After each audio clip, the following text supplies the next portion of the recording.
جب بیت اللہ شریف میں جاتا ہے اور جب اس کی کعبۃ اللہ پہ پہلی نظر پڑتی ہے، جو دعا مانگے قبول ہوتی ہے، جو بھی دعا مانگے۔ اب یہ بڑا مشکل مرحلہ ہوتا ہے کہ اب ایک لمحہ ہے، پہلی نظر، جب تک آنکھ کھلی رہے تو اس پہلی نظر میں کیا دعا مانگی جائے، چونکہ کعبہ کی جلالت ایسی ہے کہ بعض کا ہیبت سے جو ہے وہ نظر ٹھہر بھی نہیں پاتی، تو پہلی نظر سے دعا مانگنی ہے۔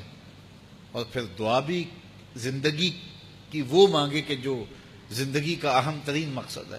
تو مختلف لوگوں نے مختلف دعائیں مانگی، کوئی کچھ مانگ لیتا ہے، کوئی جو کسی کی ضرورت تو وہ مانگ لیتا ہے۔ حضرت امام اعظم امام ابو حنیفہ علیہ رحمہ جب حج پہ گئے اور کعبۃ اللہ پہ پہلی نظر پڑی تو اللہ کی بارگاہ میں عرض گزار ہوئے، اے اللہ مجھے مستجاب الدعوات بنا دے، میں جو دعا مانگا کروں تو قبول کر لیا کر، مجھے مستجاب الدعوات بنا دے۔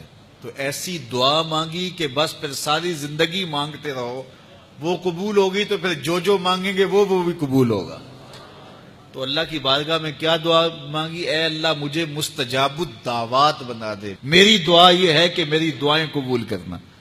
تو یہ پہلی نظر پہ جو دعا مانگی جائے قبول ہوتی ہے۔ کعبۃ اللہ کو دیکھنا، طواف کرنا، حجر اسود کو چومنا، بلکہ ایک روایت میں آتا ہے کہ اللہ تعالیٰ جل شانہ جب تجلیات نازل فرماتا ہے، رحمت دنیا پہ نازل فرماتا ہے، تو سب سے پہلی رحمتیں کعبۃ اللہ پہ نازل فرماتا ہے، اور پھر فرماتا ہے کہ جو طواف کر رہے ہیں میں نے ان کی مغفرت کر دی، جو سین حرم میں کعبہ کی طرف منہ کر کے نماز پڑھ رہے ہیں میں ان کی مغفرت کر دی، اور جو قبلے کی طرف منہ کر کے سین حرم میں سوئے ہوئے ہیں میں نے ان کی بھی مغفرت فرما دی۔ اللہ اکبر، یہ کتنی کرم نوازی ہیں۔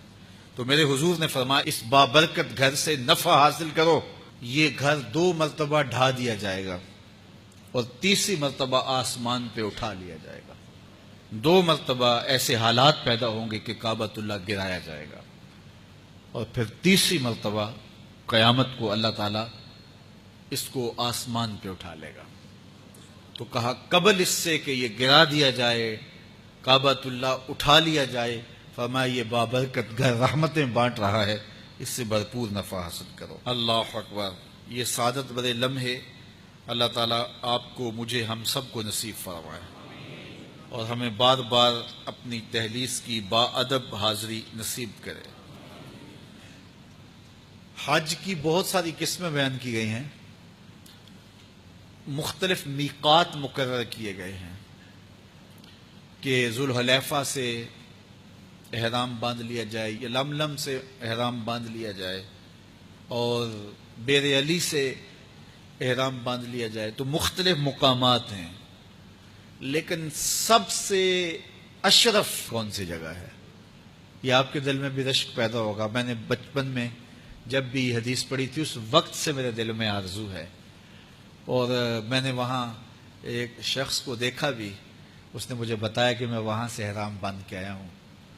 تو سب سے یہ آپ سب کی آرزو ہوگی، اور یہ دعا کریں کہ اللہ ہم کو یہ لمحے نصیب کرے۔ سنو رسول اللہ کا فرمان، جس نے جو ہے وہ حج یا عمرے کے لیے احرام باندھا، کہاں سے؟ من المسجد الاقصی، مسجد اقصی سے، الی المسجد الحرام، وہاں سے اللہ کے ایک حرم سے احرام باندھا، اور عمرہ حج آ کے کیا مسجد حرام میں، اس کے جو پچھلے گناہ ہیں وہ بھی معاف ہو گئے، جو بعد میں کرے گا وہ بھی معاف ہو گئے۔ تو یہ آرزو کس کی نہیں ہے کہ یہاں سے فلسطین جائیں، مسجد اقصی کے صحن میں احرام باندھے اور وہاں مکہ المکرمہ جائیں۔ یہاں ایئرپورٹ سے احرام باندھ لیے جاتے ہیں نا، پھر مسجد اقصی سے احرام باندھے۔ تو سب سے افضل تو یہ دعا کرو، میں آپ سب کے لیے دعا کرتا ہوں، اللہ آپ کو اور مجھے کم از کم ایک عمرہ اور ایک حج ایسا نصیب کر دے۔ دل سے دعا کرنی ہے، اور اس دعا میں صرف حج اور عمرے کی دعا نہیں، مسجد اقصی کی جو ہے وہ آزادی اور فلسطینیوں کے لیے بھی دعا ہے۔ اے اللہ ہم سب کو ایک حج اور عمرہ ایسا ادا کر دے کہ ہم احرام باندھیں مسجد اقصی سے اور کھولیں مسجد حرام میں۔ تو یہ ایک ایسا عمرہ ہے، ایسا حج ہے کہ جس کا صلہ اللہ کے رسول نے یہ ارشاد فرمایا کہ ایسا حج کرنے والے کے پچھلے بھی گناہ معاف کر دیے جائیں گے، جو بعد میں ہوں گے اللہ ایڈوانس انہیں بھی معاف فرما دے گا۔